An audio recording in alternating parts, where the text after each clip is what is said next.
అందరికీ నమస్కారం. దివ్య సంపద, వివి రమణ, దివ్య విజ్ఞానం, రామ్‌త.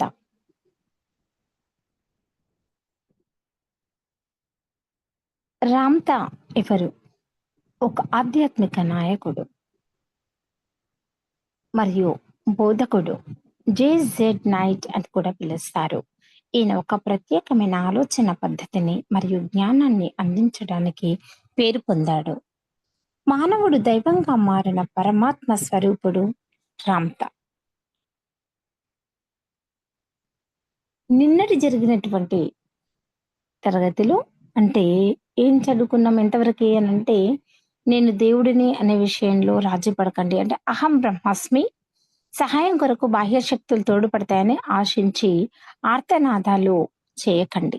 సమస్త సహాయము మీ అంతర్శక్తి నుండే లభిస్తుంది. అత్యున్నత లక్ష్యాలను ఎంచుకోవడం సాధ్యమా? అసాధ్యమా? జరుగుతుందా? జరగదా? ఎప్పుడు జరుగుతుంది?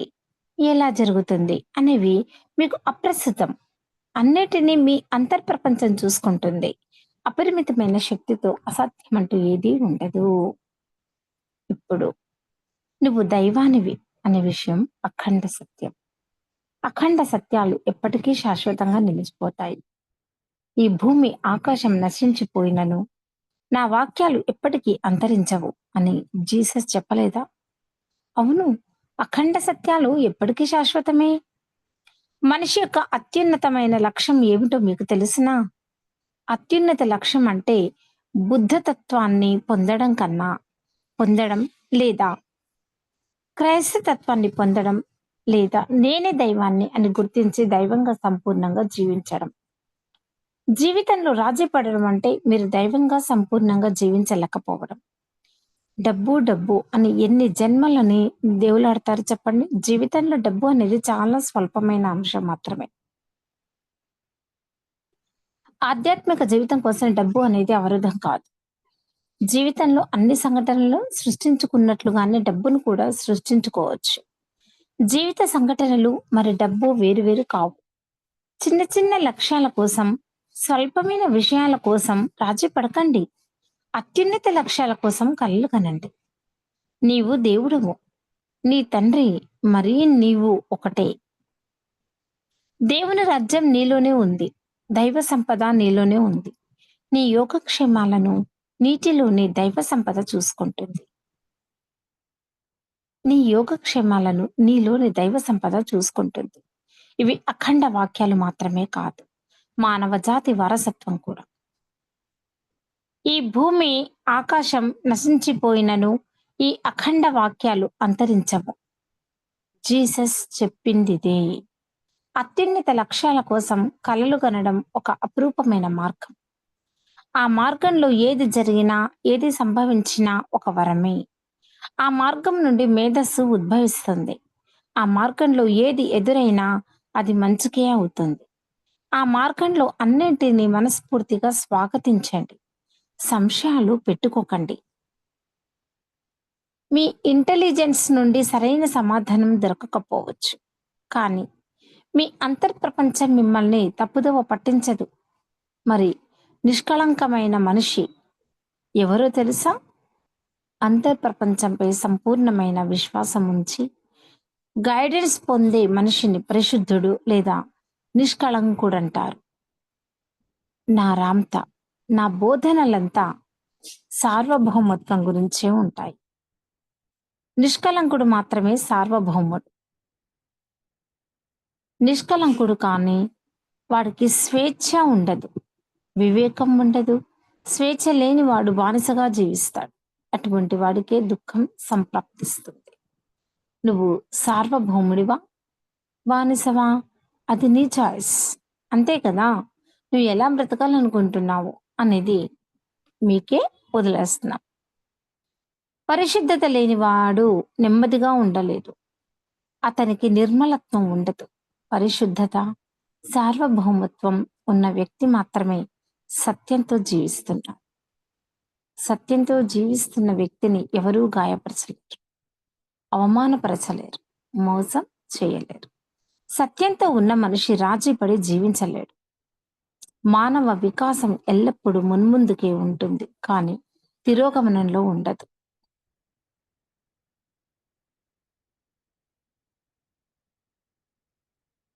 Once the flower begins to open, it never closes again.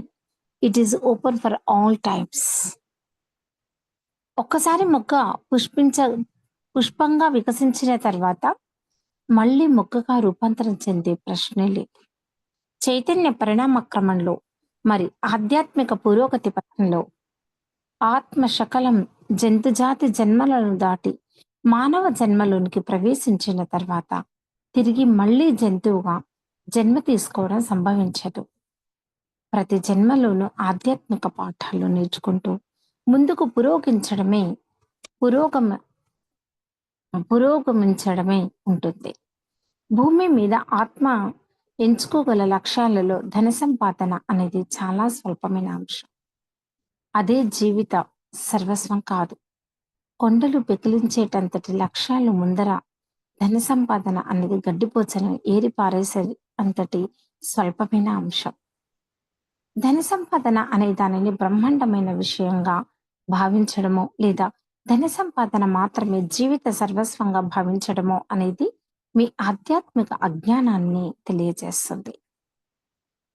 అహం పరిధిలో ఇరుక్కున్నంత కాలము మీకు ధనం, కీర్తి, ప్రతిష్టలు లాంటి వాటి కోసం దేవులాడుతుంటారు. అంతే కదా. అహం, ఈగో వాటి మధ్యలో ఉన్నంత కాలం వీటి కోసమే ప్రాకులాడుతూ ఉంటారనమాట. సత్యయుగం లేదా స్వర్ణయుగం అతి సమీప కాలంలోనే ఆవిష్కరించనున్నది. మనుషులందరూ అంతరాత్మ ప్రబోధం మేరకే నడుచుకునే రోజులు రానున్నాయి. మానవ విలువలు ఔన్నత్యంగా ఉంటాయి. మీ జీవితంలో ఎదురయ్యే సవాళ్లు, సమస్యలకు పరిష్కారం ఎక్కడ దొరుకుతుంది?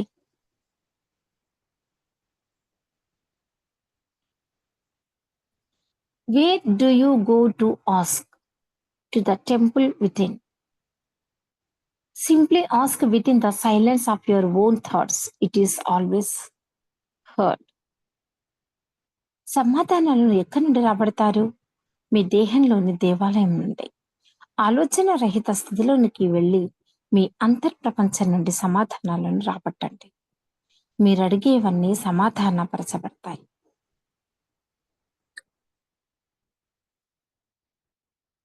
Ask and it is given, seek and you shall find, knock the door and it shall be opened.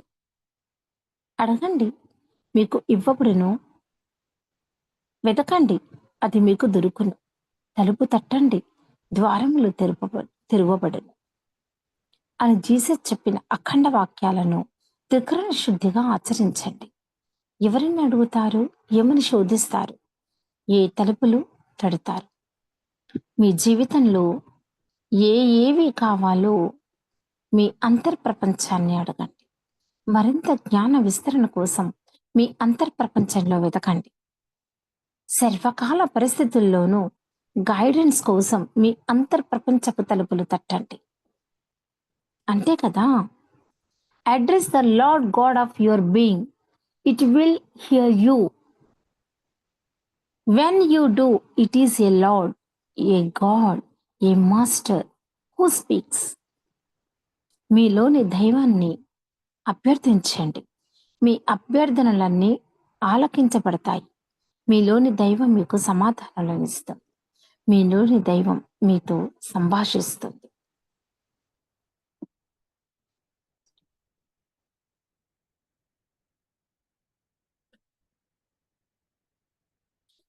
How do you quicken the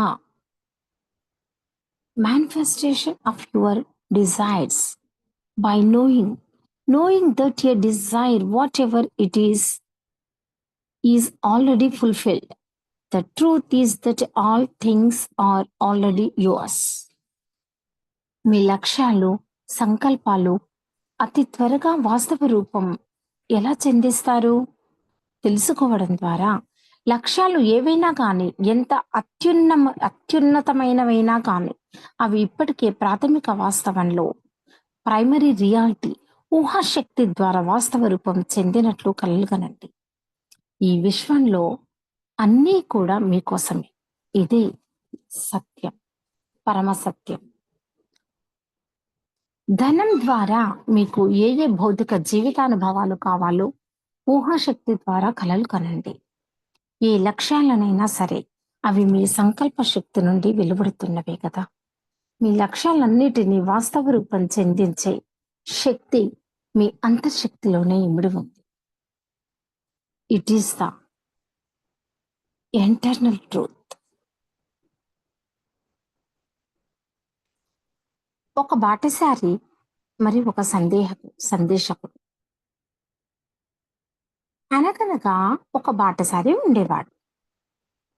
అతను మీలాంటి వ్యక్తే. మీలాగే ఎంతో సంపద కావాలని, బంగారు ఆభరణాలు, పెద్ద భవనం, ఐశ్వర్యం కావాలని కోరికలు కలిగి ఉండేవాడు. మీకు ఎలాంటి కోరికలు ఉన్నాయో అలాంటి కోరికలే అతన్ని వేధించేటివి. ఏవండోయ్! ఇది యథార్థంగా జరిగిన ఒక సంఘటన అన్నమాట. ఇదేదో నేను కథ చెప్తున్నాను అనుకోకండి. నిజంగా జరిగిందిది. అవునా? అయితే ఆ బాటసారికి ఒక సందేశకుడు కనిపించెను. ఈయన వల్ల నా కోరికలకు పరిష్కారం లభిస్తుంది అని బాటసారి అనుకుంటాడనమాట. ఆ సందేశకుడిని సమీపించి, స్వామి, నాకు ఎంతో ఐశ్వర్యాన్ని, సంపదను అనుభవించాలని ఉంది. నాకు రాజవైభవాన్ని అనుభవించాలని ఉంది అని అడిగాడు. సందేశకుడు ఆ బాటసారిని దూరంగానున్న ఒక పర్వతం దగ్గరికి తీసుకెళ్ళి, ఈ పర్వతం పైన రాళ్ళు, రప్పలు, ఆ, రెల్లుగడ్డితో ఒక కుటీరాన్ని నిర్మించు. ఆ తర్వాత నీవు కోరుకున్నదంతా సాధించేదవు అని చెప్పారు. అవునా?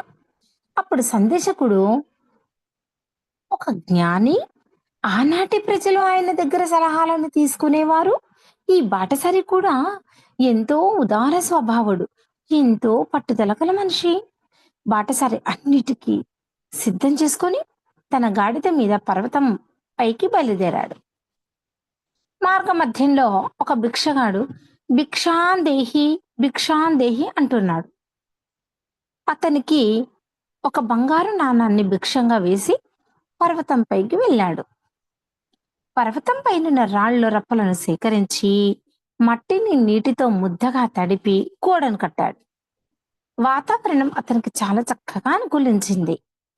గడ్డిరెల్లును సేకరించి గుడిసె పైకప్పుగా అమర్చారు. ఒక కుటీరాన్ని నిర్మించారు. పర్వతం పై నుండి చుట్టుపక్కల తేరిపార అటు ఇటు అలా చూశాడు. అద్భుతమైన దృశ్యాలు అతనికి కనిపించాయి. ఎంత అద్భుతమైన ప్రపంచం అని తనలో అనుకున్నాడు. కొంచెం సేపు సేద తీర్చుకున్నాడు. తన దగ్గర తెచ్చుకున్న రొట్టె ముక్కను తిన్నాడు. సందేశకుడు చెప్పినట్లుగా అద్భుతం జరుగుతుందేమోనని ఎదురు చూశాడు. ఎంతసేపు ఎదురు చూసినా ఏమీ జరగలేదు. నిరాశతో వెనుదిరిగాడు.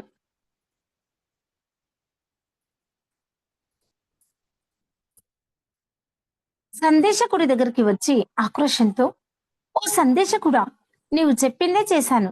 మరి అద్భుతమేమీ జరగలేదు కదా! నేను కోరుకున్నవన్నీ జరగాలి అన్నాడు. మరి ఆ సందేశకుడు తన వైపు చూచి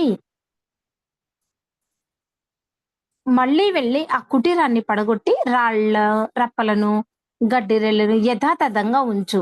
అప్పుడు నీవు కోరుకున్నవి పొందుతావు అని చెప్పాడు. ఆ అతనికి ఆ సందేశకుని నమ్మాలనిపించలేదు. కానీ అద్భుతం జరుగుతుందేమో అనే ఆశతో మళ్ళీ పర్వతం పైకి బయలుదేరాడు.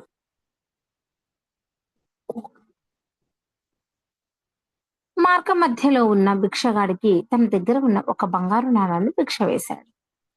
తను కోరుకున్న సంపద, ఐశ్వర్యం, బంగారం లభిస్తుందనే ఆశతో ఆ కుటీరాన్ని పడగొట్టి రాళ్ల రప్పలను, రెల్లుగడ్డిని యథాస్థానంలో చాలా జాగ్రత్తగా ఉంచి కొంతసేపు విశ్రాంతి తీసుకున్నాడు. ఏం జరిగింది అనేది రేపటి రోజున మనము చదువుకుందాము. అవునా? అంటే అతనికి బంగారము, ఐశ్వర్యము మరియు పెద్ద భవనము, ఆ బాటసారికి దొరికాయా లేదా? లభించాయా లేదా? అనేది రేపటి తరగతిలో మనము చెప్పుకుందాము. అంతవరకి సెలవు. నమస్తే.